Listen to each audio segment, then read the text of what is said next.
A lot of men want to escape. And a lot of men that I'm working with, they see that. They're very spiritual, very connected to self, but they want to start putting it into action. A lot of us are doing this shallow breath through the chest or through our mouth, and it's really destroying our health long-term. It's a silent killer. You know, it's all about your relationship with everything in the world. Like Instagram could be your biggest demon, speaking of which, or it can be your biggest friend.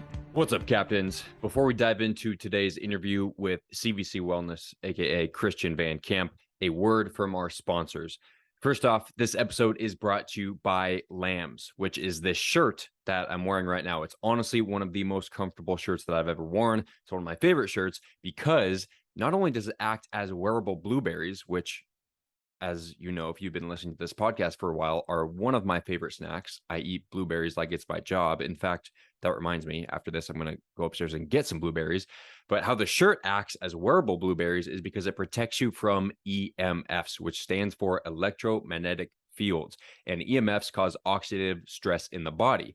That's why blueberries can help, because blueberries are one of the best antioxidants. So the shirt acts as an antioxidant because it protects you from that oxidative stress. In fact, it's made of silver. If I can show you the inside here, you can see the silver fiber in there. Oh, actually, you know what? This is easier. Silver fiber inside, which blocks up to 99% of those EMFs. And this is super cool. Little bonus here. I don't know if I'll be able to show you this, but on the reverse, I can't flip it over, but on the reverse side of this shirt, like if you're sitting down and it kind of flips up down there and you look down, it says, "You've got this, - your healthiest apparel." So cool little motivational boost there. So yeah, I wear Lambs a lot. They just came out with a limited edition gray, although by the time this podcast is released, I'm not sure if you guys will be able to get that because I ordered mine yesterday and they were already almost sold out. So they're selling like hotcakes here. But these black shirts you can get all the time. I've got their black and gray beanie. Those are super popular. And I've also got their underwear. I wear them especially when traveling because airports are one of the highest density of EMFs that you're exposed to. Any place where there's a lot of people, where you're in a crowd, big cities where there's 5G towers all over, definitely rock in my Lambs clothing. And it's super comfortable, like I said. Also, a nice little bonus is because that it's made of silver, which is antimicrobial, you actually smell really good, or you don't smell bad when you're wearing Lambs clothing. So if you wear this shirt for like a week in a row, you're not going to smell bad because, like I said, Lambs is antimicrobial. So give it a little sniff test. Nothing. And I haven't worn deodorant in, I don't know, what has it been, like fucking 2 weeks or something? So it's legit. It feels good. It protects you from oxidative stress and it keeps you smelling good.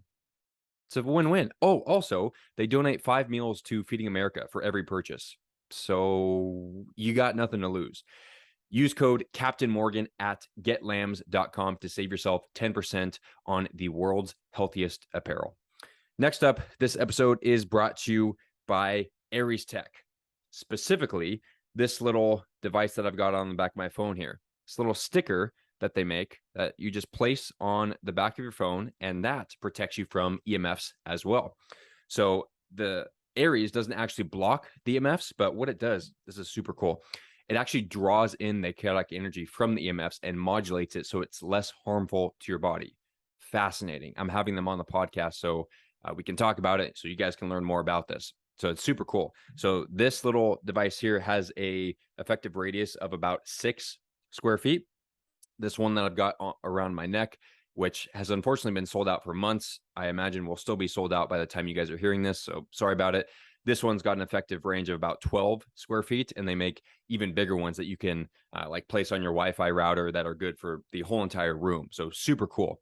So you don't have to be wearing clothes to be protected from EMFs. So I rock this necklace all the time. My phone's with me all the time. This is an example of a no-brainer investment. You just stick it on there once and you're protected. Boom, good. Also, make sure your phone is kept in airplane mode at all times when you're not using it. That also reduces the amount of EMFs that you're exposed to. So to get the hookup, go to actually just click the link in the description. I've got a special discount link that it will take you to the website. Use code Captain Morgan. That will save you an exclusive 30% for being a listener of the Captain's Lifestyle podcast. So you too can protect yourself from EMFs. And last, but certainly not least, this podcast is brought to you by HVMN, specifically their new Ketone IQ shots. So you guys know that I'm a fan of their drinkable ketones. Typically, it comes in a 10 serving size bottle. That's great, unless you're trying to travel with it, which I've tried. And because it's above the arbitrary 3 ounces that you're allowed to carry on with you onto a plane, you got to either dump it out or chug whatever you got left. But thankfully, with these new Ketone IQ shots, I can travel with these because they're 2 ounces. So now I can magically take it on a plane, right? Ridiculous rule, but whatever. So these have been fantastic. You can throw it in your gym bag. I kept it in my pocket when I was doing 1,000 lunges. So when I took a break halfway, popped it out, boom, instant energy. So these have been great. These taste a little bit better than the full serving size bottle because they trace it with a little bit of water. So they mix it up a bit. So it tastes better. To get the hookup on these Ketone IQ shots, head over to hvmn.com. Use code CaptainMorgan10. That will save you 10% on the world's best tasting and most effective drinkable ketones. All right, that's it for today's sponsors. Now let's get into this fantastic conversation with my friend, CVC Wellness. What's up, Captains? Welcome to another episode of the Captain's Lifestyle Podcast. This one, we are going live with none other than Christian Van Camp. Christian Van Camp is a holistic lifestyle and performance specialist and biohacking hippie dedicated to energize and empower people to live more connected to nature. He achieved his bachelor's of science in human nutrition and kinesiology at the top of his class at the University of Arkansas and rigorously studied holistic principles, modalities, and methods in the Chek Institute. Since Christian was 16 years old, he's devoted his free time studying the micro and macrocosm of ancestral living, sustainability, and biohacking, eventually inspiring him to construct the Inner Fit lifestyle and physique optimization program. That is a lot. Talk to us about 16-year-old Christian. Man, where do I start with that? Yeah, what started down this holistic living path? Right, like 16-year-old Christian. I was just a goofball. I enjoyed a lot of cannabis, a little bit too much. I enjoyed partying, going out with friends, and I was a little distracted, didn't really know what I wanted to do. And like all of us, we have certain experiences that inspire us down a certain trajectory. So the biggest thing that happened to me was actually 16. I was constipated for a solid 6 days. And so I literally wasn't pooping for 6 days. I don't know if any of you guys can relate with that, but it's not fun. And it constipates your emotions as well. And so I was basically after about 3 days, I was like, okay, something's up. I got to get this checked out. So I decided to go to Western doctors, got prescribed heavy laxatives that put me in kind of a state of mind that was not off. It was extremely off-putting. I'll put that to say the least. And yeah, it just didn't solve the root of the problem, right? That was kind of just a prescription to get me going and get me loose in the bowels. But the reason that I was actually experiencing constipation was due to a lot of stress, underlying stress in my body. And so then I started seeking out other modalities, which led into a lot of Eastern healing, acupuncture. I tried colonics. I got a bunch of water pumped up my butt by this woman. It was a very unique experience. And so that loosened it up. And then over time, I eventually just started getting into that world and that realm. And right around that same time, actually, Taylor, my little sister Nina was going through some severe health conditions.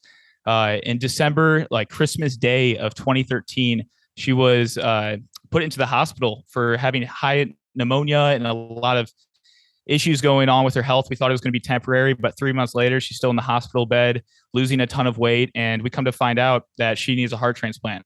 To preface, she was born with hypoplastic left heart syndrome. This is basically like a 3-chambered heart. So if we look at the anatomy of the heart on our left side, our ventricle, at least it should be hollow. We should allow blood to go through, oxygenated blood. For her, it was completely sealed up with muscle. So her whole life, she had poor oxygenation, poor blood flow, very weak and tired.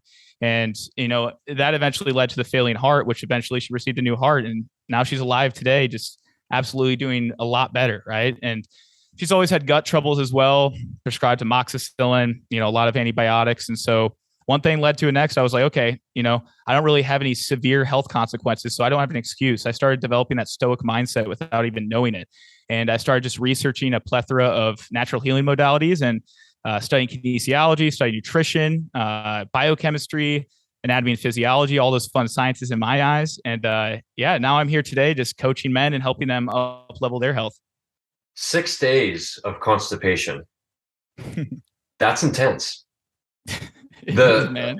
I think the closest I've ever come to that is maybe like 3 or 4 days when I was in the Marine Corps and we were eating MREs.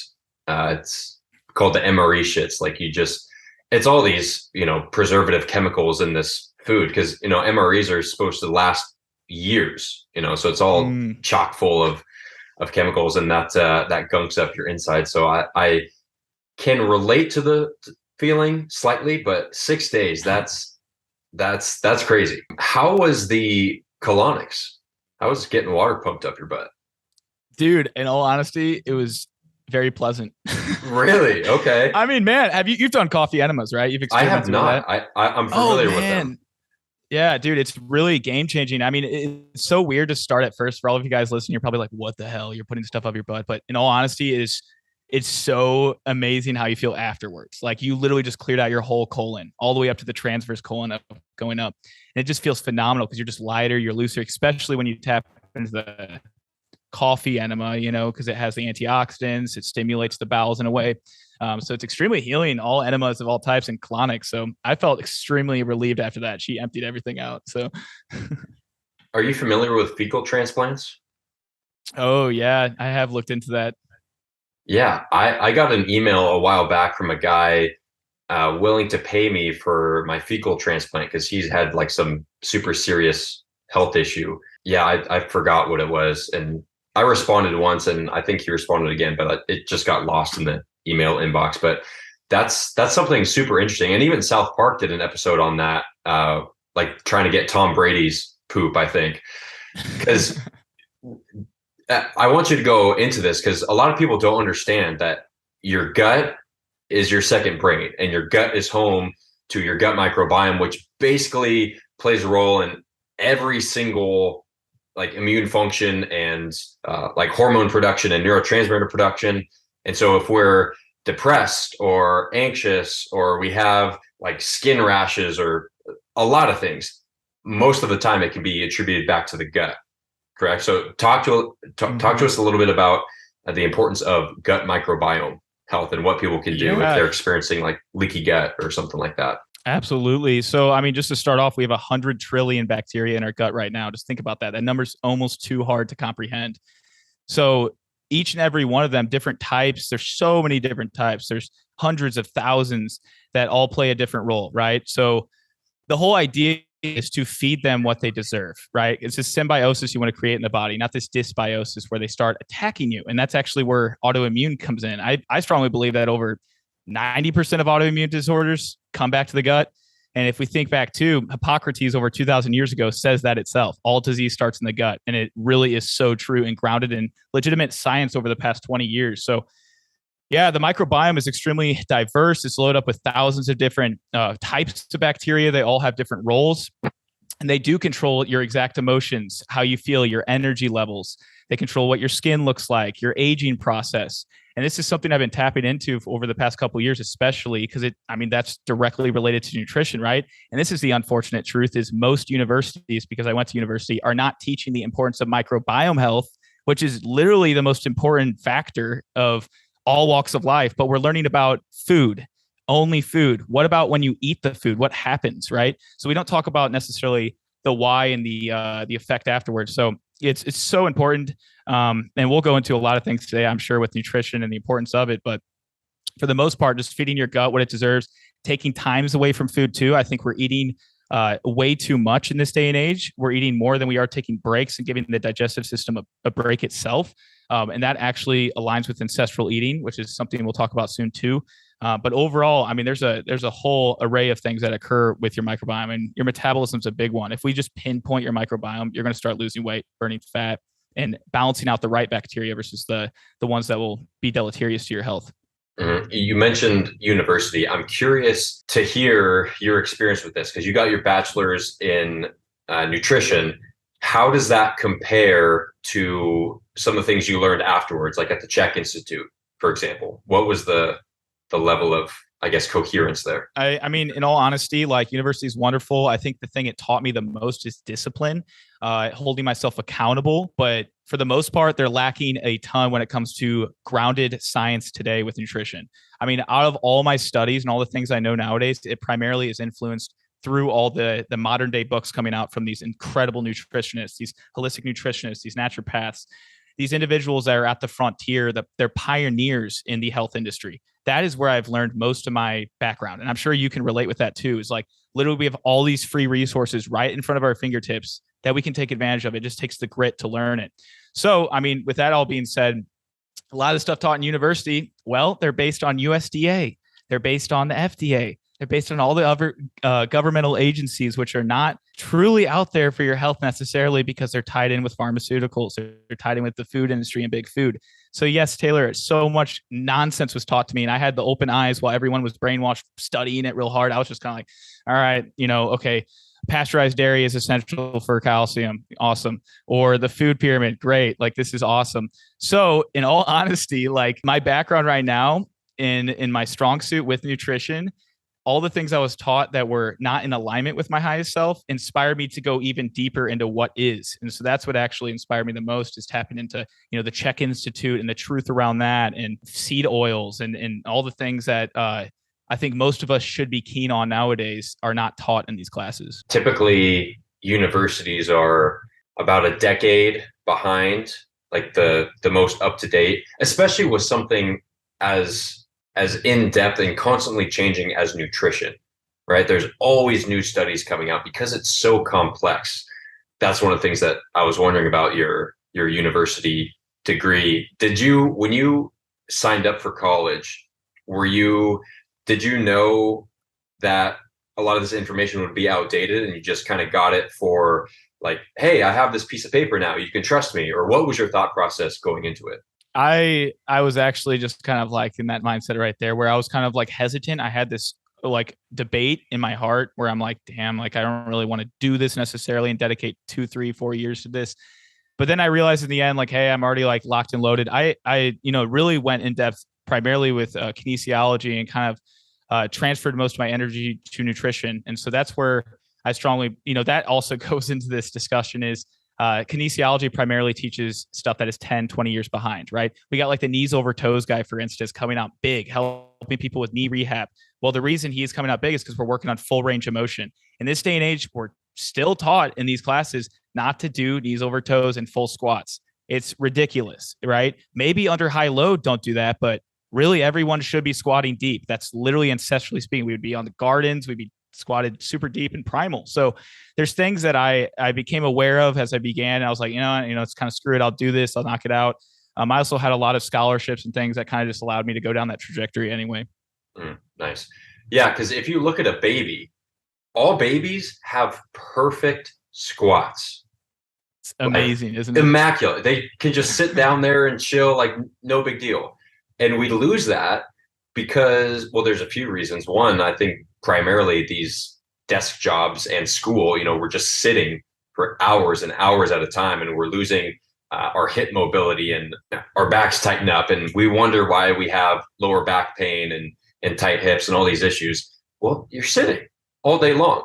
And then when you're taught how to move by like a NASM or ACE certified personal trainer, they don't teach you, for the most part, the proper mechanics of an actual, deep squat. That's one of the problems that I had as a CrossFit coach. People would be coming in saying that they had trained before, but they had been trained by a personal trainer, or they had been a personal trainer like NASM or ACE certified, and they really didn't know anything about how to properly form a squat. Speaking of kinesiology, and they probably performed a lot of frontal plane work and not enough rotational or functional movement, right? That's probably the thing most people get adhered to too, is a lot of this frontal plane versus sagittal, transverse, and all of that, which humans, constantly are evolving and moving in those directions. So I just wanted to throw that out there. That's one of those things I see. Yeah.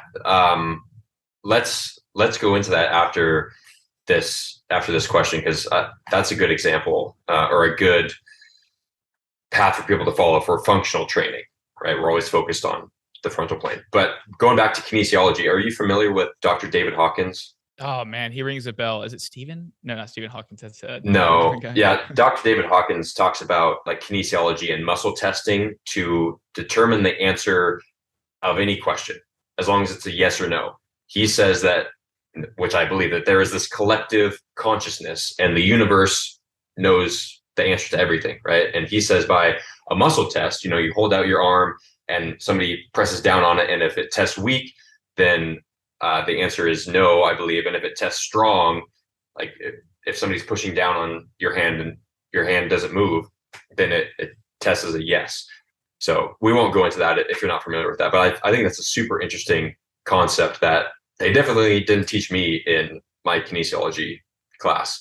So and I think the reason is because it's a little ethereal in a sense, right? It's not totally like grounded in like mathematical science. It's more of like you have to trust that process, which Nikola Tesla said, like once science begins to start utilizing the things we can't see, the unseen, then they will have achieved like greatness or something. I butchered that quote, but it's something along those lines where it's like, then it will be ahead of the time, right? Once science begins to utilize Joe Dispenza's work, stuff that is not, we can't see this physically. The same goes for like your arm being pressed down. That's more like, it's less like you can test it over and over again and get the same result necessarily. So that's one of those things. Yeah, the duckbill test is one you can do with your fingers, even like before you eat food or something too, where it's like, you test out like, is this food loving me? Is this food something that is good and nurturing for me in this moment? And you test, and if it's strong, then it typically means, okay, my body is in alignment to this energy coming from this food. Or, if it's weak, then it's probably not a good idea to eat it per se. And that is one of those things that is a spiritual connection to self and your somatic, which a lot of us are disconnected from. So it would be quite challenging for most, I find.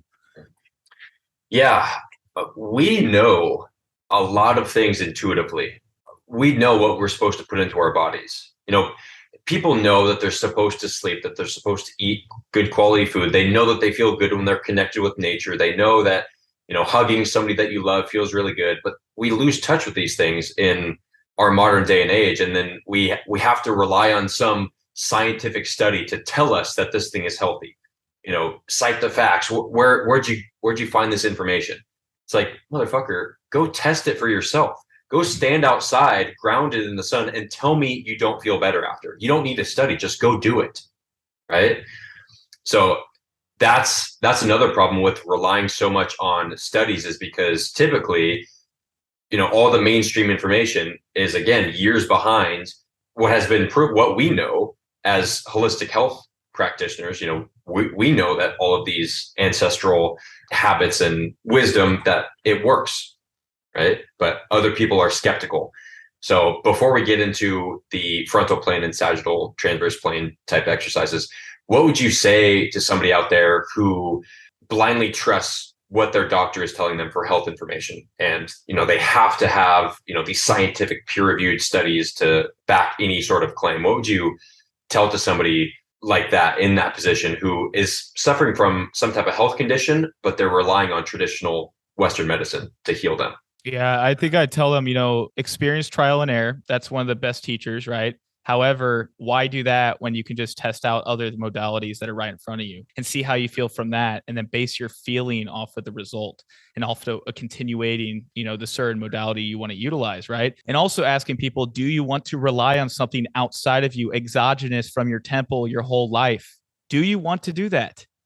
That is horrible. That sounds like a terrible life. Instead, rely on what's within you as a source of intuition, trust, and health, right?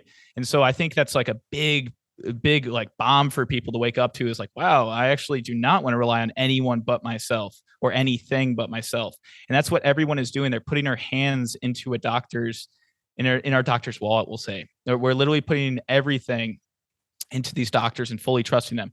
And then if we actually look into the data of like how much doctors actually study nutrition, it's like less than, like, I don't even know, 24 hours, or less than an hour or something throughout their whole credential teachings. They're mainly studying just how the interactions, these medications typically interact in the human body. That's pretty much what they're studying for the bulk. They're studying biochemistry. Mad respect for them. I'm not saying anything against them. We need doctors, but we need to start shifting into this intuitive nature of it. And I think people, if we really get them to see the negative consequences, it will inspire change than just looking at the positives. Yeah, we need to stop viewing doctors as health practitioners and more as like emergency response. There's a specific phrase that I'm trying to think of that I'm blanking on. This whole thing, I talked about my sister, right? She wouldn't be alive if it weren't for Western medicine, if it weren't for her going to the doctors and having her monitored and checked, giving her anti-rejection pills. I see both sides of the coin. So when I have people arguing to me like, oh, Western medicine's amazing, what are you saying? I'm like, dude, I've lived it, man. I don't need you to tell me that. Like, so that's one of those things too. I think like merging the two is beautiful. And that's what, ancient wisdom with modern science, that's what we're doing. Yeah. Western medicine is amazing for those acute type emergencies. Like if you get into a car accident and you broke your leg, like don't send me to a Chek practitioner, take me to the emergency room. We got to get this thing put back in place. Right. So yeah, for those type of injuries or, extremely serious near death illnesses, things like that. Yes. Western medicine is critical, but not for prevention. Like if you have, or if you're pre-diabetic and you go to your doctor to help prevent you from getting type 2 diabetes, almost guaranteed they're not going to make the situation better, right?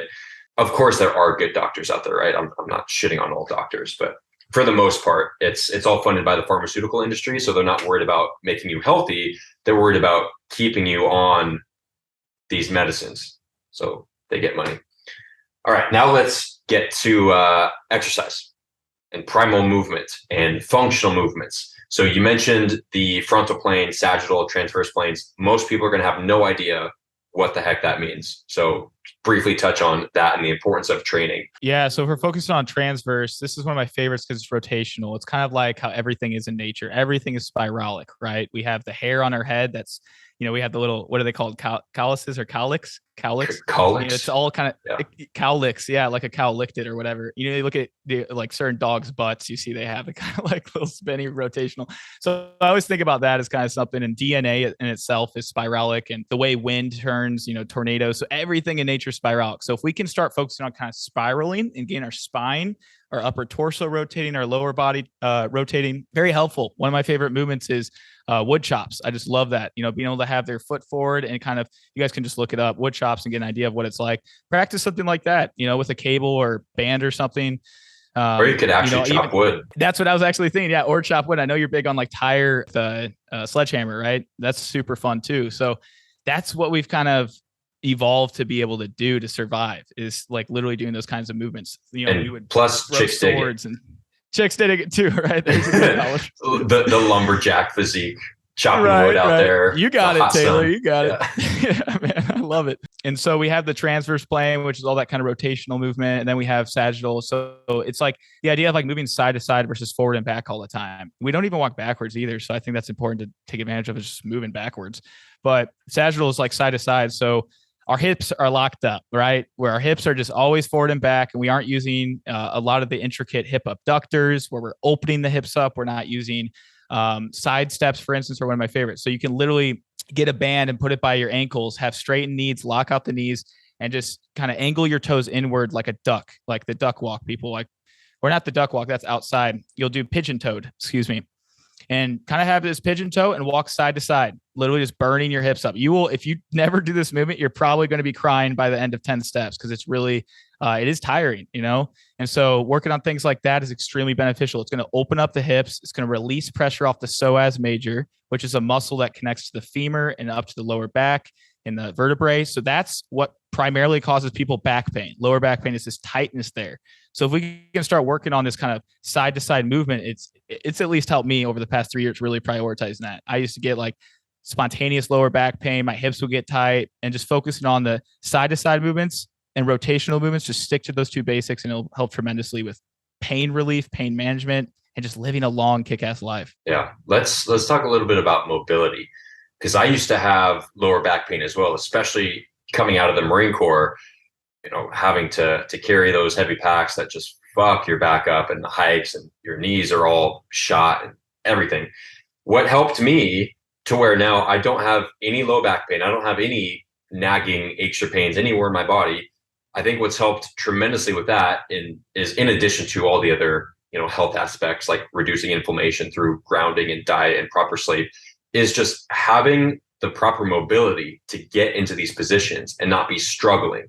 Like handstands, for instance. Like when I first learned handstands, I would have to hold my breath and like, have everything super tight. And then somebody said to me, I forget who it was, but you don't own the position unless you can breathe through that position. So like in a squat, if you're deep in a squat and you can't breathe fluidly in that position, that's a very clear sign that you need to work on your mobility in that position. So one of the things that helps me specifically with the squat are like one, just getting in that position throughout the day. Like everybody on the planet, I believe, should squat every single day. Like that's how you should, bend down to pick something up, to tie your shoes, just get down in a squat, right? We're always just sitting or standing. And are you sitting right now? Yeah, I'm actually sitting on the ground. I saw that. Yeah. And we'll talk about that too in a bit.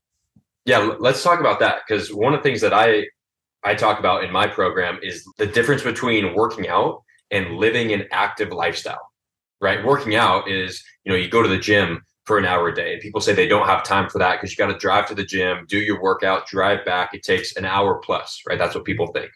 Or you can live an active lifestyle to where if you have a super productive day, you won't necessarily need to take that hour out of your day to solely focus on a workout. You get these micro sets and movements in throughout the day. So right now I'm recording this at my standing workstation. Outside, we got a pull-up bar, we got rings, we got a rebounder. You can do push-ups, like always moving. So what are some of the things that you teach your clients for how to live an active lifestyle? I love how you're talking about this, Taylor, because this is not discussed enough, even for personal trainers and stuff. It's like they go to the gym, they get their workout in. Okay, don't talk about that stuff, right? So I think, one of the simplest things you can do is start your day by moving, because it kind of creates that catapult forward of getting that progression going throughout the day. So if you can really just set the tone in the first 30 minutes, they just gain some mindful movement, and it's going to give you that trajectory to keep exceeding throughout the day. So that's a good place to start, is whether it's just shaking outside. You mentioned grounding outside barefoot, moving the body in that way, or qigong, or it can be, just literally you could just be boxing, or you could just do jump rope, just something to get the body moving. I know you're big on the rebounder and just jumping in the morning, getting that kind of lymphatic drainage. That's a great way to start. But throughout the day, everyone's hardworking, right? They're like, I'm working a 9 to 5, so it's kind of hard to break away from the desk. I'm working all day, right? So what do I do? And I'm like, well, you actually can move. There's no excuse, right? So every hour, let's say you have a call, it's an hour long, or you have a call that's an hour and a half or 30 minutes. Take that sacred 2 to 5 minutes, whatever time you have available, do some push-ups, do some full range body squats, shake the body, get some rotations going, lie on the ground and rotate your back and open up the spine with a spinal twist. Whatever intuitively feels like you're kind of having tension, work on that. Get your arms overhead, right? So little bits and pieces like that can make a big difference. It's those micro movements that make that macro effect on your physique and your life and longevity. So I'm a big proponent of just actively moving throughout the day. Stop making the excuse, I don't know what to do, or what. Like literally just get up and move whatever feels good. Like that's okay. Just move your fucking body. Like something is always better than nothing. So I tell my clients, are you familiar with Pomodoro breaks? Yes, dude. I love that. Yeah. So that's perfect. You've got a productive, which by the way, if you haven't noticed, I use productive in place of busy. Everybody says, oh, I'm too busy. No, you're not. You make time for your priorities. So if you're working on your priorities, you're not busy, you're being productive, right? So if you got a super productive day and you want to knock these out, and you still want to get your movement in and get a nice, sexy physique, right? What can you do? Pomodoro breaks, 30 minutes of work, or 25 minutes of work technically, and 5 minutes of rest. And in that 5 minutes, go outside and move your damn body. The whole I don't have time, or I don't know what to do, that's all bullshit, right? That's the victim mentality. And anytime you make an excuse, you're sacrificing your character and you're decreasing your masculinity as a man. Men don't give excuses. We take action. And that's why I love how you love stoicism as well. Like I'm reading Meditations right now, Marcus Aurelius. I just love it, man. It's so beautiful. It's chock full of so much information. And one of the things is the logos and the power of, it's basically like God and divine energy and everything that impacts you outside of yourself. And then you have this own energy guiding force within you. And it's like, which one is going to overpower your mindset? Is it your own internal working, or is it blaming the outside world for things you don't have control over? It's asking in the moment, is this something I have control over, or is this something I don't have control over? Just simply ask that. And then you can truly make a drastic change in life. So one of the exercises I have my clients go through is the circle of concern, influence, and control. So first off, list every possible thing that you're concerned about. What so-and-so said to you at the line at Starbucks, that you got to fill up your car with gas. You got to go get groceries. Your wife is mad at you. You got to pick up your kid, whatever you're worried about. Write it down. Out of that list, circle the things that you have influence over, which means that you can't directly control the outcome, but based on your effective communication and body language and how well you know the person, you may be able to influence their decision in some way, right? So you circle all the things that you have influence over. Then out of that smaller list, then you circle all the things that you have actual control over, which, newsflash, are only your thoughts, your actions. That is it. So focus all of your attention and energy on the things that you actually have control over, and then stop complaining and worrying about everything else, because there's nothing you can do, right? Most people are just so caught up in everything that's going wrong and everything that they don't have control over, and that they're letting that, piss them off or frustrate them or whatever. And it's going back to stoicism: accept what you can't control and take action on the things that you can control. Then all of a sudden, your stressors and anxieties, they go away because you're doing what you can control, right? I love that. So Can I steal that? Yeah, please. And this, like, stealing, like, what does that mean? Nothing I'm saying is like original, right? I would have no thoughts if it wasn't for everybody else around me who inspired me, who I learned from, right? If there was no other human being on the planet, I wouldn't even be able to talk. So this idea of like stealing things I think it's ridiculous. As long as your goal is to improve the, population or whatever you're doing, as long as you're doing it for a positive reason, steal all you want. Don't directly plagiarize, switch it up a little bit. Take the content that I'm posting, tweak it a little bit, put it out there. Take the content that you see here, tweak it, put it out there. As long as it's helping people, I don't see that as stealing. Or same thing with competition. Like, some people would question why I'm having you on the podcast, because we're both holistic lifestyle specialists, and that's, competing. I can't coach everybody. You can't coach everybody. If somebody vibes with you better than they vibe with me, absolutely go to you as a coach, right? Like, I don't view anybody or anything as competition, because we are all collectively pursuing the same mission, right? Which mine is to make thriving standard. And I'm sure yours is, something very similar. We're all striving to help collectively raise consciousness. It's always a competition with ourselves, right? And exactly. It's like, that's kind of the joke with, like, can I steal that, right? Because I love that idea. It's like, you're really big on words that power, right? And it's like, if you're having the same self-talk every day and you're saying like, I can't get fit, or I won't be able to achieve this physique, or I won't have this energy, those are all spellings you're literally casting on your life that are just going to be pre-programmed and reset over and over again in a cycle. And you're stuck in that loophole. And the only way to get out is to plant a black hole somewhere. So as you're spinning back around, you can pull yourself out. And that black hole could be some mindset habits like you just expressed, displaying like what you have control over, what you don't, and that freedom around it. So I love that, man. So we discussed nutrition, we discussed movement. Let's discuss light. How important is light, and does the sun give you skin cancer? It's very important, and the sun can give you skin cancer if you're consuming a ton of seed oils every day and you're eating the wrong diet. You're extremely stressed out in the body. Your internal organs aren't healthy, therefore your skin will not be healthy. So, I like to say, going back to what we talked about in the beginning about nutrition, is the skin is a reflection of the gut in many ways, right? What is going on inside is how I like to look at it. So, a couple of weeks ago, I actually broke out in a deep pimple on my forehead right here. It wasn't like noticeable or anything, but it was like, interesting. What did I eat recently? I actually had a ton of Ezekiel bread. I had 4 slices 2 days ago before. And so I was kind of analyzing what is triggering this. Well, I wasn't probably clicking with the gluten that was in there, or there's something going on in my body that's causing this display on my skin. So I was like, okay, I'm probably not going to have 4 slices of Ezekiel bread again. And so that's like one of those things, is I constantly am analyzing what's going on inside to know what's going on the outside. So with the sun is extremely healing. Like, we are the sun, guys. Like, we are fractal stars, in a weird way to say that. The sun is a star. Everything revolves around the sun, right? We used to think way back when, just recently, actually, we just discovered that we actually revolve around the sun. Unless you believe in flat earth theory, that's a whole other thing. But we revolve around the sun, right? Earth does. It's not the sun revolving around us. And that goes to show that there's a lot of power coming from that thing, the big ball of fire in the sky. And that power can be good or bad depending on how you work with it. And so obviously if it's peak time of day and it's like 1 p.m., right? Don't spend countless hours in the sun baking outside, even if you eat the world's cleanest diet, even if you have great stress levels. Don't spend 3 hours straight in peak UV in the middle of the sun. Our ancestors intuitively would not do that too. Our people in Africa right now that are in that chronic sun right at the equator, they don't do that either. They make sure to get shade, right? They aren't on a mission to get tan. They're on a mission to stay alive and thrive. And so that's exactly what we're trying to do too, is like, let's try to optimize around the sun. So the sun isn't the killer, isn't the cancer causer. It's what's going on in your body and your choices around it, right?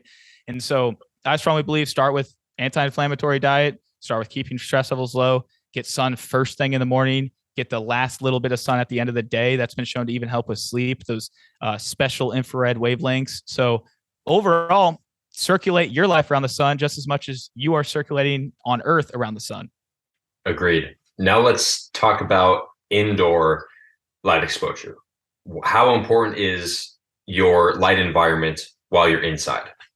Yeah. And this is one of those things that can get a little dicey too, but I just strongly believe once the sun sets, just try not to have any light out. Or you can use what I know you're big on is using the special, the special red light. Is it LED still, right? But it has like the special red wavelength. Yeah. Here where I'm staying, every single light in the house is a red LED. So it's not like, you don't use these light bulbs for red light therapy, but they're red. So there's no blue light in the house at all, except for obviously what I'm using right now to record the podcast. But at night, everything is red. Yeah. Yeah. And the reason you do that, like, why is that? Right. And the reason is because we're trying to optimize our circadian rhythm, just as our ancestors lived, right? If we had like light at night, it would be from a dope torch or a fire, right? It wouldn't be from like these LED lights or these synthetic lights or even, any of the fluorescent lights, whatever. Like all that stuff was created literally within the past like 150 years. It's insane. So it's very foreign. It's something that is not ingrained in our DNA. What is fire. What is that type of wavelength similar to fire. So I'm a big fan of just like some Himalayan salt lamps, right? Get them real low to the ground, avoid light above your eye level. There's actually some research on that where anything that's above the head is typically going to trick your mind into thinking it's like the big ball sun in the sky. Mm-hmm. So, avoid like all the circle lights above your head, any lights above your head, and just try to get the low dim light. I'm a big fan of like certain Christmas lights that have like the red option on it too. So I do those and Himalayan salt lamps, like I said, or just wearing blue light blocking glasses if you want to take it that level too. But overall, the reason we're doing this is so we can sleep better and so we can recover better and just have less inflammation and just feel better, right? That's the main thing. And this is truly making an impact on your physique. That's one of those things I'm big on is lifestyle and physique. So if you're in a mission to look fit and look sexy naked, we'll start prioritizing the way you revolve your life around like light. Yeah. A big part of being sexy and looking good naked is reducing stress and inflammation.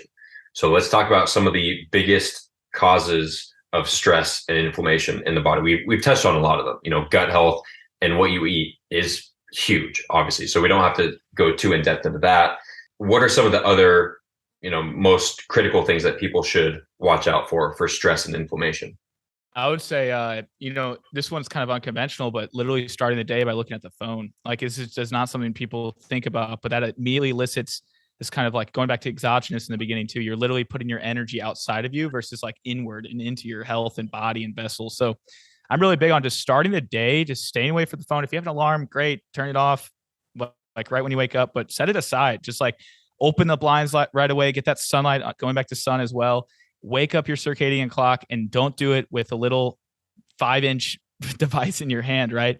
Not only that, but if you make your energy drawn towards a massive adrenaline rush, it's just not good. It's just not good. That is, it's good to have adrenaline in the morning in different ways, like cold therapy or something like breath work, but definitely not from something like in a techno looking device. So don't give energy to other people. Don't start creating internal judgments by looking at Instagram or looking at your emails. Instead, prioritize yourself by just breathing in bed for 5 minutes or just getting up right away, getting started with your morning routine. So I think that is actually something super paramount right there, is the way people start the day and the way they get out of this theta wave state, which Joe Dispenza is big on too, is like right when you wake up, start programming your brain with affirmations, start programming your brain with like maybe have an alarm that has affirmations coming out of it. So it kind of wakes you up out of that state and says like, I'm strong, I'm confident, whatever. And that will just program in yourself. So that's super paramount for sure.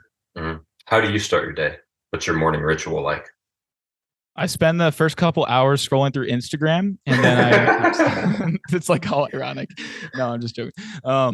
So I typically, this is my favorite part of the day, actually, man. It's so small and subtle, but it's like literally right when I wake up, when my alarm goes off, I usually have birds chirp for my morning alarm. I don't like the whole like who wants to wake up with that shit, right? So that's first off setting an adrenaline rush, like, oh shit, someone's dying. Like that's not good. That's sending that message to your body. So start off with a nice alarm, change that up, guys, if you have a horrible alarm going on. But when that goes, real quick hack for that. If you have an iPhone, you can use bedtime function on the alarm. So you can set your bedtime to where it's like 9 p.m. to 5 a.m. is like your bedtime window. So like an hour before 9 p.m. So at 8, your phone will go on sleep mode to where you're not getting notifications. And then you can wake up to a more calming and relaxed alarm instead of the So that's what I use. I use the bedtime feature. I love that. I use that too. And just being able to have like a consistent sleep routine is cool. Not cool, but important. It is cool. It's cool. It's really super cool. Actually, being healthy is cool. That's the overall part of that. But so yeah, dude, when it goes off, this is so great. Like I keep my bedroom cracked, so my cats walk in. They have this like Pavlov's dog kind of reflex where the alarm goes off and within 30 seconds they jump on the bed and both of my cats lay on my chest. And it's insane. It's like, that's how I start my day, with felines purring in my body. So I get this little oxytocin release, and it's so great, dude. And I know you're big on cats too. Oh yeah. Love cats. Yeah. So my cats, I breathe with them actually. So I literally just, I open my blind because it's right there by the window, and I start having natural light come in my face, and I'm just laying in bed for a good, anywhere from 30 seconds to 5 minutes, just kind of breathing, intentional breathing, getting out of that unconscious breathing the past 8 hours or so. And then I get up, I typically tongue scrape, oil pull, those great hacks right there for oral health and immunity, a coconut oil pull. And then I'll get downstairs, I'll drink my elixir of like electrolytes, ton of water, some apple cider vinegar. That's usually like 25 to 30 ounces or so. And then lately, because I just know the cold water is not cold. If I turn on a cold shower nowadays with summertime here in Fayetteville, it's just not cold. So I kind of skipped the cold shower the past 3 months.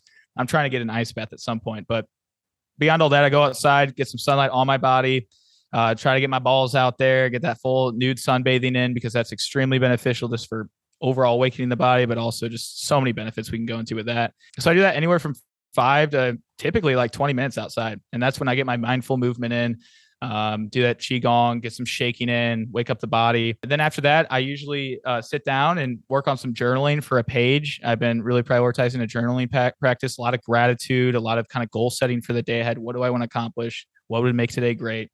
And then because I've been so big on this meditations book by Marcus Aurelius, I've been really just chewing away with that for a good 20, 30 minutes and taking notes and things. And that's usually the peak of like the end of my morning routine. I just enjoy doing that full on hour right about that. And then go on from there, typically start the workday. How often do you miss that routine? Like how often does that just completely get thrown out the window?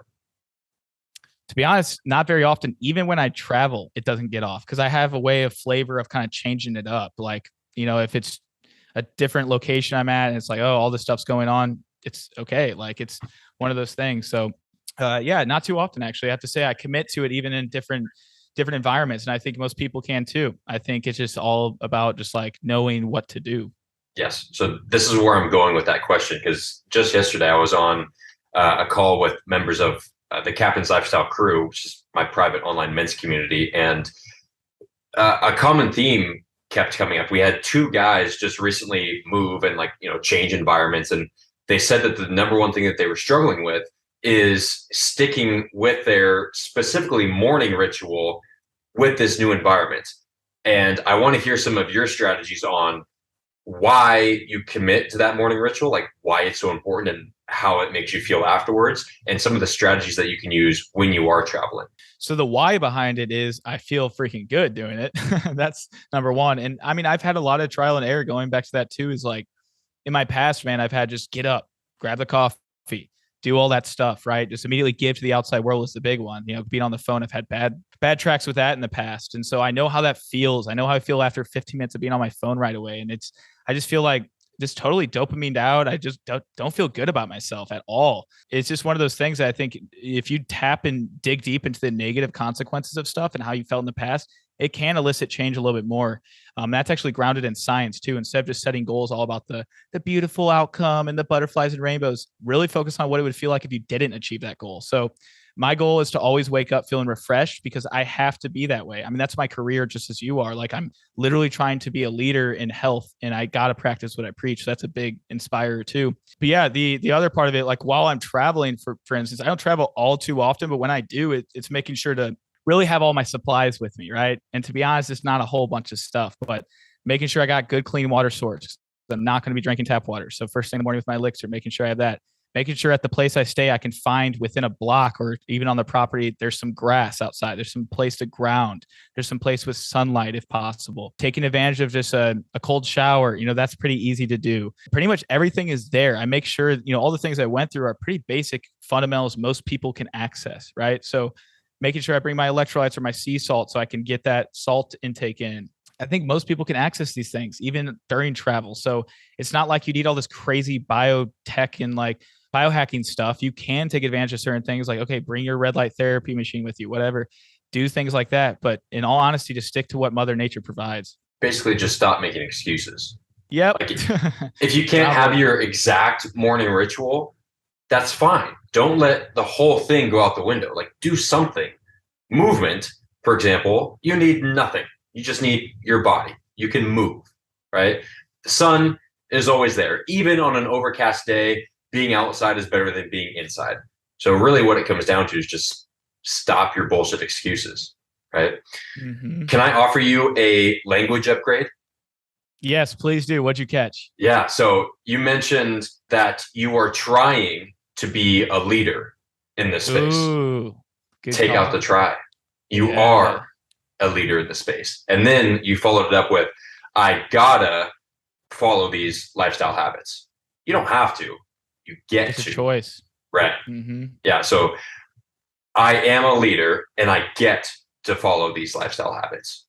Ooh, I love that. That's gonna change the whole wavelength later on. Good call. Yep. That goes back to coaches needing coaches, right?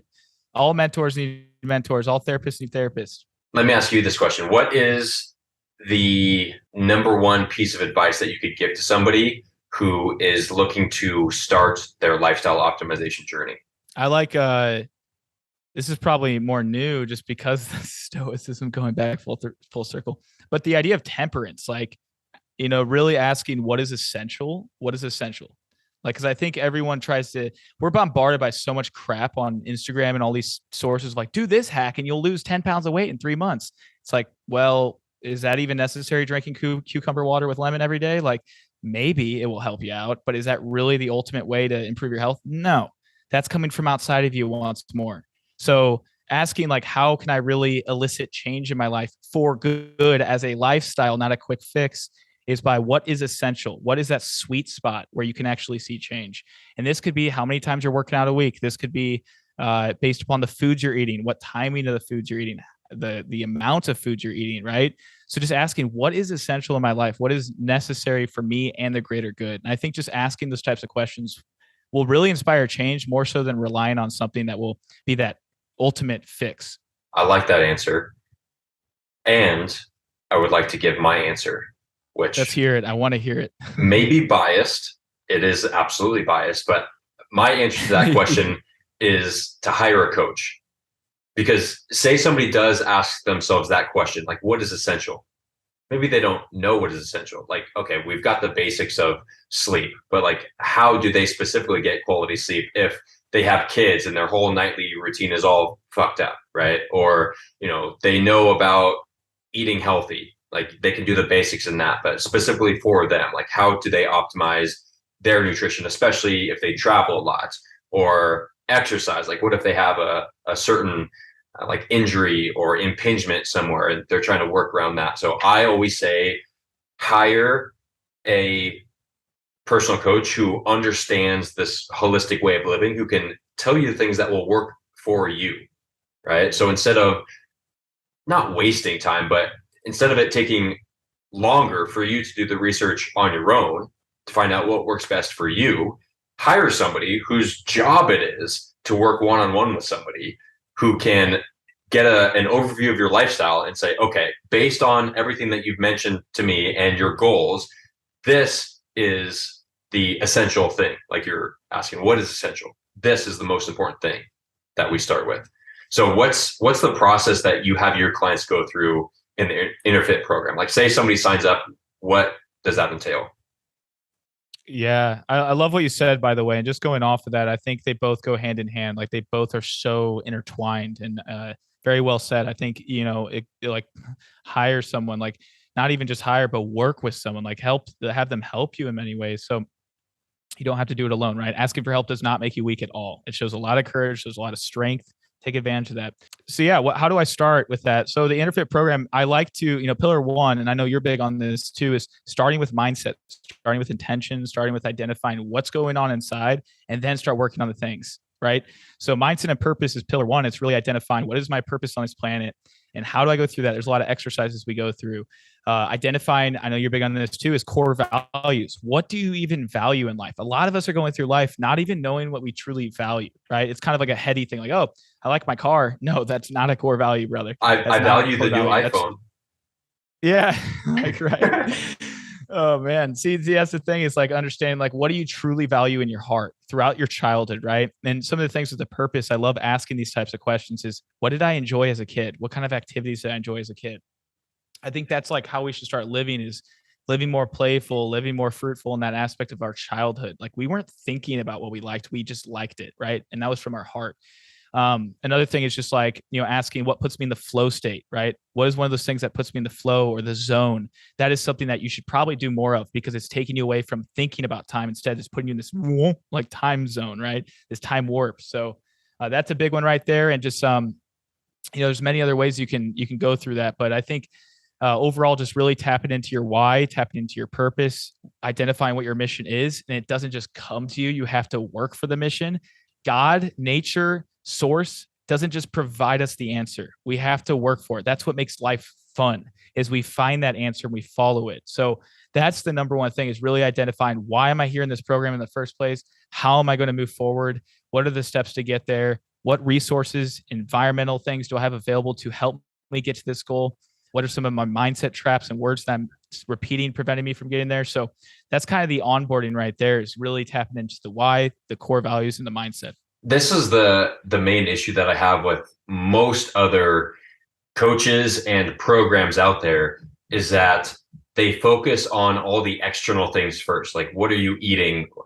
What's your exercise routine like? How much are you sleeping? Yes, all of those are great. But if you don't know why you want to make these lifestyle changes, if you don't know the purpose behind why you are struggling in the gym, because newsflash, we don't want to work out every day, right? Like sometimes there's days where I don't want to train. And I remember, okay, I'm training because this, and then I train anyways. So it's not about motivation, like finding motivation. It's about discipline. And the only way you can be disciplined is if you have that strong sense of why you are doing this challenging thing, right? So I love that you start off with the mindset and the vision and purpose, right? Most men today are purposeless. They lack purpose.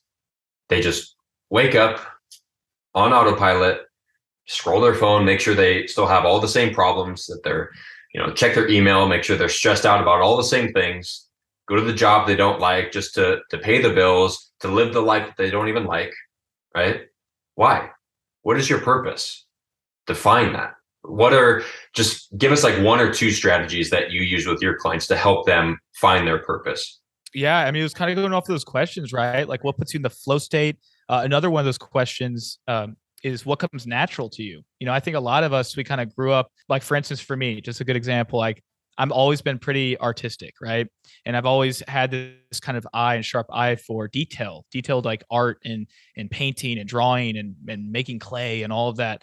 And that wasn't just handed to me. However, it's kind of the nature nurture debate. Like my whole family has been very artistic because my mom was an artist. She taught us from like 1 year old all the way up. So, but I learned that, right? I learned that it is, and that's another thing I want to talk about is like a growth mindset would think like, okay, I can learn that too, even though I suck at art right now.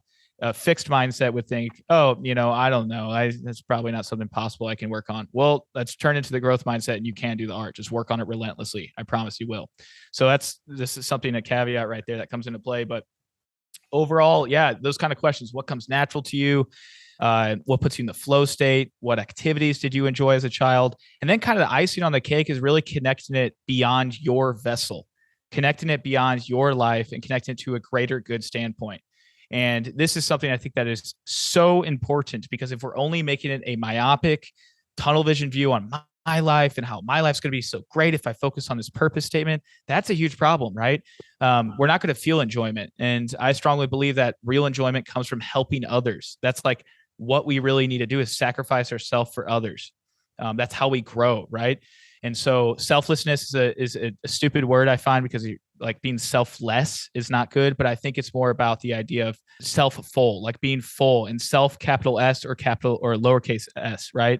So we have capital S self, which is God, which is every human, which is all of that, which is around us, and source energy and all that funny stuff we can talk about. It sounds woo-woo, but it's freaking true, right? Or we had the lowercase s. So it's kind of combining both of those in this purpose statement. How do I want to live my life and be a kick-ass human being that is unstoppable? And how do I want to do the same for other people, right? How do I perform the same actions for other people? So going through that kind of process right there, Taylor, seems to be very foundational. And then there's this really cool core values activity I enjoy, and exercise that basically lists out like 200 words. So it's pretty hard, because it's kind of like you're going to a restaurant with like 1,000 menu items and you're like, I hate this place because I can't decide. Yeah. So in a way, it's a shitty exercise, but it's also great, because you have to minimize and really find what is most important to you. So minimize to maybe 10 core values. Okay, out of this list, I really enjoy these words: integrity, I enjoy nature, maybe it's community, whatever it may be that stands out. Then we minimize it even more to around 4 to 6. And those are like your core 4. Those are your core values. You may have a lot of values, but those are your core values that you can always refer back to, that can give you that kind of direction when you feel down or ashamed or just guilt and anything that comes up. All right. You mentioned as part of the purpose that it's important to connect it with something bigger than yourself, right? And I like to call this selfless selfishness, because in order to fully give your gifts to the world, to other people, you have to first be fulfilled yourself. So nurses, in my experience, are the worst at this in general, right? They want to give so badly to other people, right? They want to help other people, except most of the nurses that I've talked to are so horrifically unhealthy themselves and unhappy and stressed out that it's impossible for them to give fully to other people, right? Especially in the, sick care industry, and with their schedule, they're shift workers, so their circadian rhythm is all out of whack, and the nights that they do have off, they're so stressed out, so they go to the bar and drink to relieve the stress. So that's not actually helping anybody, right? We have to first help ourselves through self-love and asking the universe for what we want. It's not selfish or cocky or anything or arrogant to ask for what you need, for what you want, right? Because the more fulfilled I am as a man, the better lifestyle that I'm living, the more I will be able to give my gifts to the world. The more vibrant and loving I am when my own cup is filled, the more I'm able to pour into everybody else, right? So I love that you made that distinction between purpose just for the sake of yourself, which unfortunately is how most men, or boys actually today, and CEOs are driven. They're driven by greed. They just want more and more and more just for themselves. And these are the people who aren't actually happy or fulfilled. We've got these millionaires, billionaires who seemingly have everything except the one thing that matters, the two things that matter: health and happiness, right? Because they're always chasing more just for the sake of more, and they don't even actually know what they want or what their purpose is. So I'm really glad you made that distinction. I want to transition now to talk about our connection with nature. You work with nature-driven men. What does that mean to you? Yeah, nature-driven men are men that want to live aligned with everything Mother Nature provides, and they're trying to veer away from this tech-driven life. I like to use the tech-driven. It's kind of the idea of dualities. In many ways, it helps you get an understanding of what the other side of the coin is. So let's analyze a tech-driven life. Tech-driven life is someone wakes up, they scroll on their phone right away. They immediately go for their Keurig coffee machine. They forget about water, they forget about nourishing food, and they eat food that was made by tech, right? I'm not talking about like printed food. I'm talking about like literally made by machines. Like Beyond Meat. And like Beyond Meat. That's a good example. Yeah. Start your day with some Beyond Meat. You get some Beyond Meat in your mouth and and go from there. And then, yeah, they'll immediately start working, right? They'll forget about their relationships. They'll forget about their connection to self, to others, whatever. They'll work from 9 to 5. They'll get home. They'll immediately veg out on TV. They'll get fast food. And then maybe they'll scroll again, then they'll go to bed. That's the tech-driven life. That is like the epitome of the standard American nowadays. A 60-year-old man, maybe even a 25-year-old boy. That's just the most common, unfortunately. And stats say, 3/4 of America is overweight and obese. That kind of corresponds to this tech-driven life, which a lot of men want to escape. And a lot of men that I'm working with, they see that. They're very spiritual, very connected to self, but they want to start putting it into action. And so the spirit connection to self is also connection to that capital S self and nature. So they love to get outside. They love to do all that stuff, but they aren't doing it. Right. And so it's those men that deep down in their heart, in their soul, they know what's right for them, but they aren't doing it. So they're kind of lost in trajectory where they're getting too many dopamine rushes from the wrong things. They're eating the wrong foods, and they're caught in the craziness of their taste buds, right? They're kind of trapped into being sedentary more often than they should be. And in their past, they may have played sports. They've always been active, but they're kind of falling into this rhythm of the tech-driven life, and they see themselves going there. So that's a good example of a nature-driven man, is one that is really wanting to inspire change as closely to nature. I love that. So what are some of the strategies that you teach your clients to help deepen that connection with nature? Yeah, I'm huge on a journaling practice. I've been doing it for a couple of years. It's on and off, just like a lot of things. But I find that when I'm consistent and don't miss over their week of it, it really helps me just get my mindset down onto paper. I like to say it kind of converts this metaphysical thing in our head, all these thoughts, into physical reality where we can see it. It's displayed in front of us. This is what's going on. And so I think getting clients into a journaling practice is extremely beneficial. And also just the foundations with what we talked about before, tapping into what Mother Nature provides includes the grounding, the sunlight, moving away from the screens as much as possible. Even though you may have a work life associated with it, try to get away from it as much as possible. Growing your own food is kind of fun. Like this year, I grew a ton of different herbs and tomato plants and stuff. And I think connecting to those plants is really important for me. I think there's a thing that men can really, tap into that feminine energy of taking care of this plant. I think that could be beneficial. Also, just breathing, man. Breathing is so important. I think a lot of us are doing this shallow breath through the chest or through our mouth, and it's really destroying our health long term. It's a silent killer. And I think there's a book actually called The Silent Killer.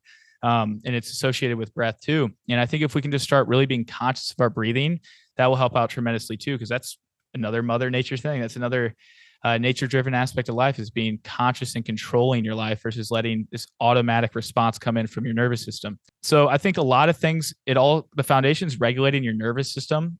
It's all the things that we talked about: grounding, sunlight, cold therapy, eating good food, moving consistently throughout the day, like we did earlier in this podcast. Like, these are all foundations that will help you excel, and they're simple. That's the best part. It's literally worshiping simplicity. Yeah, breathing is so important that I got it tattooed. Yeah, I saw that, man. That's so cool. Breathe. Yeah, it's a good reminder every single time. Exactly. Like, you look down. Oh, okay. I love that. That's a biohack right there. Seriously, like, breathe. Everybody should get that tattooed somewhere where they can see it, because most people are chronic overbreathers. Either they breathe through the mouth or they breathe short, shallow breaths a lot of times instead of slow, deep breathing, right? Talking about regulating the nervous system, breath is the number one thing to get that done. Like once you understand how your breath can either get you in an upregulated state or a downregulated rest and digest state, and it's free. It's under your nose the whole time. You can control your state simply through breathing. And of course, a lot of mindset practices can help with that. One thing that I wanted to ask you before we start to wrap up is testosterone. I get this question a lot.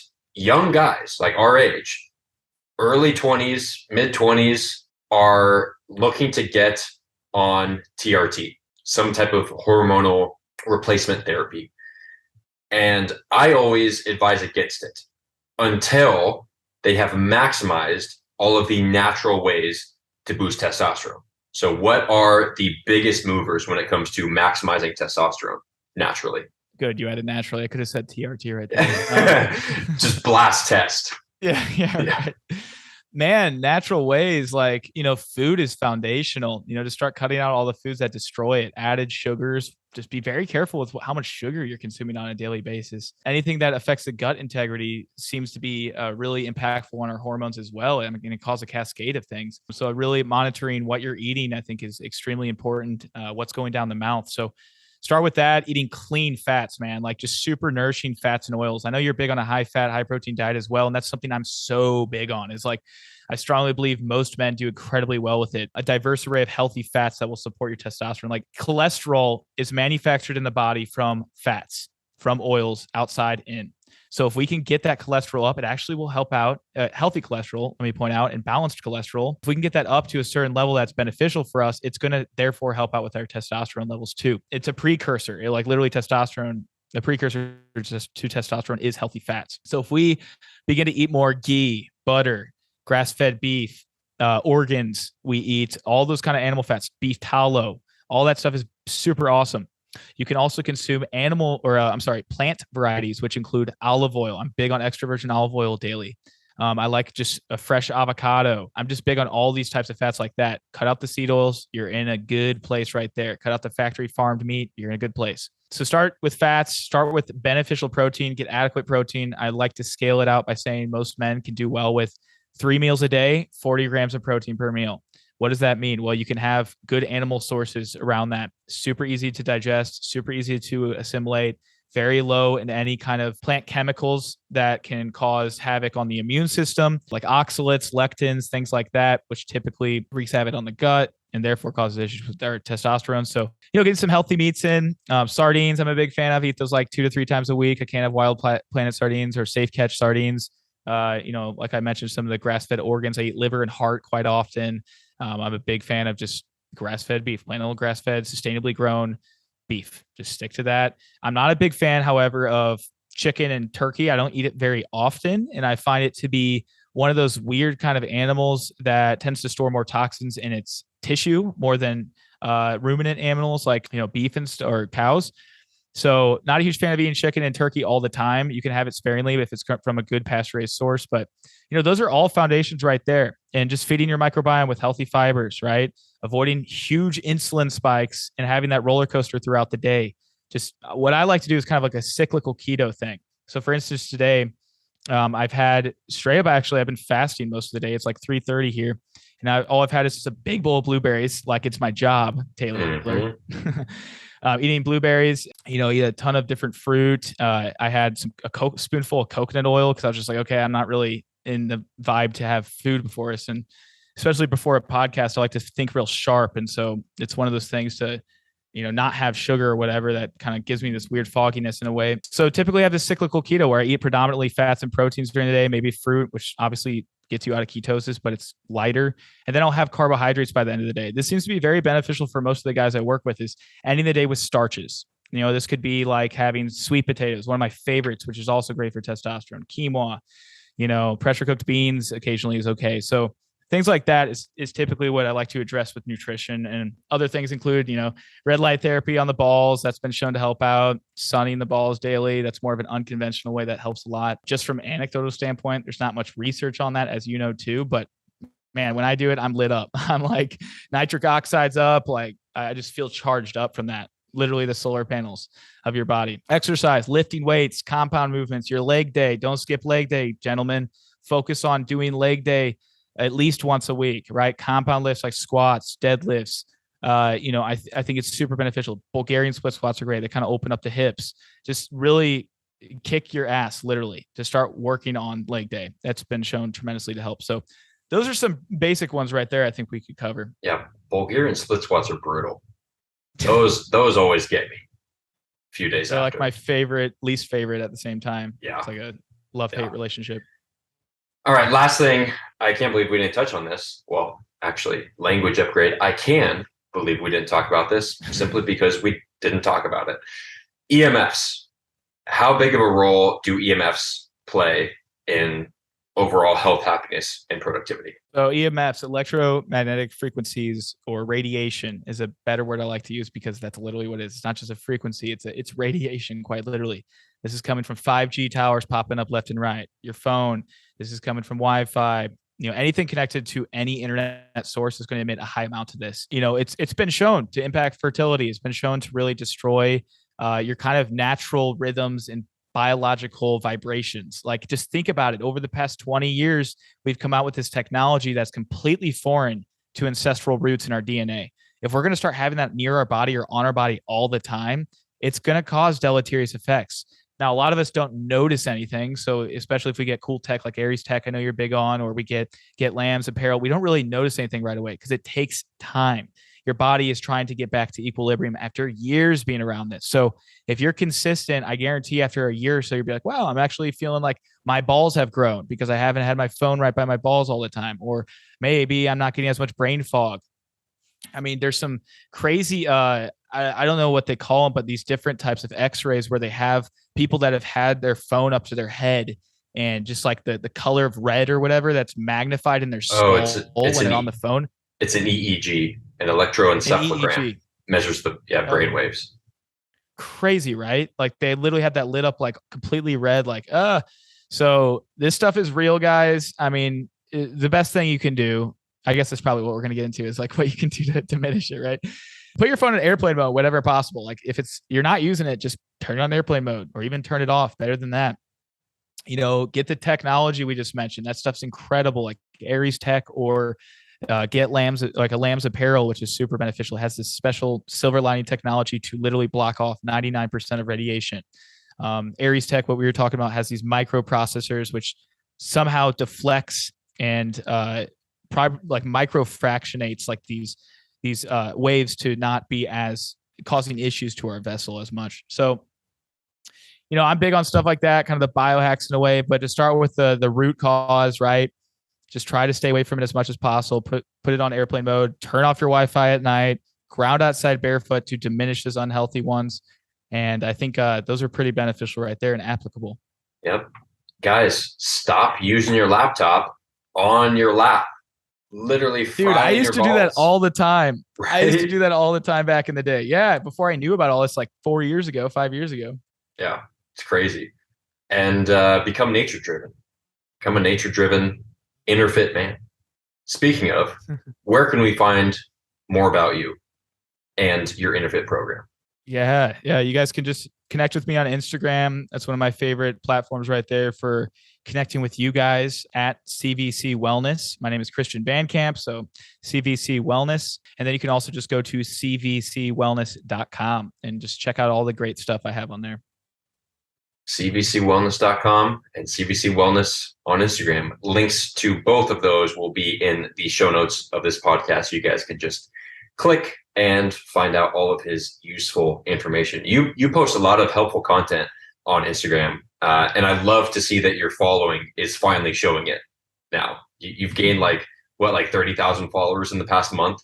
It's pretty wild, yeah. And I am very happy to see that, because I have been putting in good work on there for a long time, and now it is showing. So I appreciate it. I feel you, man. I know the struggle, right? And yeah, turns out when you put out valuable information, people like it and they share it. And that's why I was excited to have you on this podcast. And I imagine this episode will do well, because these are conversations that men need to hear, right? Going from tech driven to nature driven, and all the strategies that help get you there.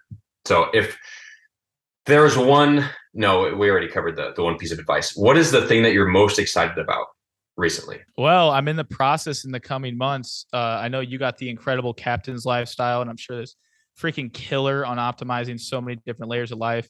And speaking of words like killer, I like to use it in a good, like you're killing your demons in a way. So people have combated me on that one. Like, don't say you're killing it. And I'm like, well, you're killing the demons. You're killing it. Like, you're doing There you well. go. Like, there's a way to look at it. But anyways, I'm hopefully, not hopefully, I will be building out in the next, 3 to 5 months, a course as well. And so I've been anticipating that for some time now. And I'm very excited because it will give me the opportunity to have people access this incredible information to up-level their health in all facets in their lifestyle and physique without necessarily having to work one-on-one all the time with me, right?